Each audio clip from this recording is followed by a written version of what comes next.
We had Joel Charlotte on from Cyberbytes, and he's into VR and XR, and we were kind of discussing how a lot of things, they go to market without security baked into them, and we were talking about all the data points, all the privacy issues that VR is going to bring in.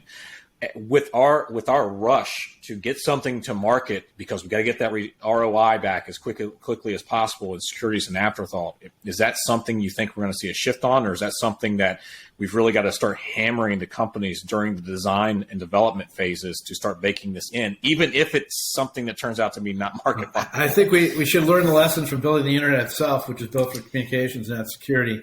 Mm-hmm. And we need to really look, as we move to the virtual worlds and the metaverse and et cetera, we really need to focus on security elements, because you're dealing with privacy too, and you're also dealing with biometrics of people's facial recognition and everything else. And you talk about Big Brother, it's really a scary scenario. You watch a couple Twilight Zones, and you can see it's not that far off.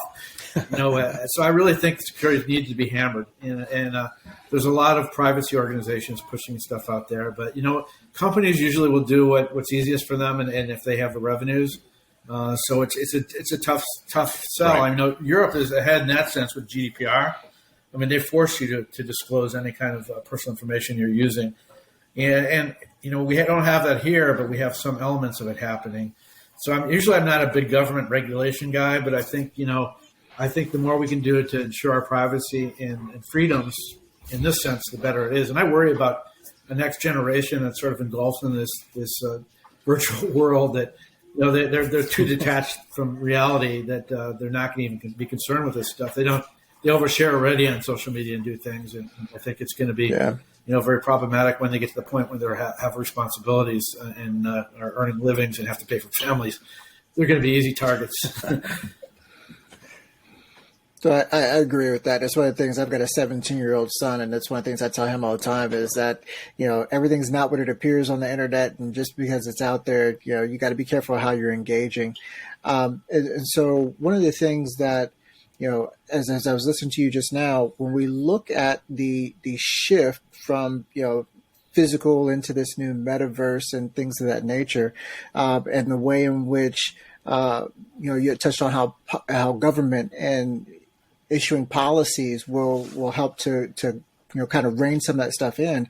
I look at the insurance industries, and with all the cyber insurance and the talk there, do you think that they're going to really kind of help to steer our industry when it comes to cybersecurity? Because, you've got a lot of businesses out there that aren't quote unquote regulated. The regulated industries, it's easy. You have to meet the letter of this law. But then for everybody else that's not regulated, do you think that at some point, either insurance or there's going to be some overarching regulatory body that's going to help to try to push this? Because I think, and do you think that that's necessary in order to make these changes and steps in progress when it comes to cybersecurity? Yeah, I think it's good. I mean, I think, because of the reality of so many companies going under and being hit and the impact it's having right now. So I think insurance will play a role, and when you have insurance, you need to meet the requisites of you doing the basics, or you're not going to get paid. So I think anything that makes them do that is a good thing. It's been slow to start right now, I think, with the insurance and catch on, but I think it's going to rapidly change, again, as we keep moving further and further into the digital world and more crime happens. I mean, this year was 50% more crime than the year before. That's a lot of records breached. And a lot of money taken. So, and I also think that you're seeing a lot more law enforcement directed now, into this area of digital crime too than they were in the past. So I think you're going to have incentives to push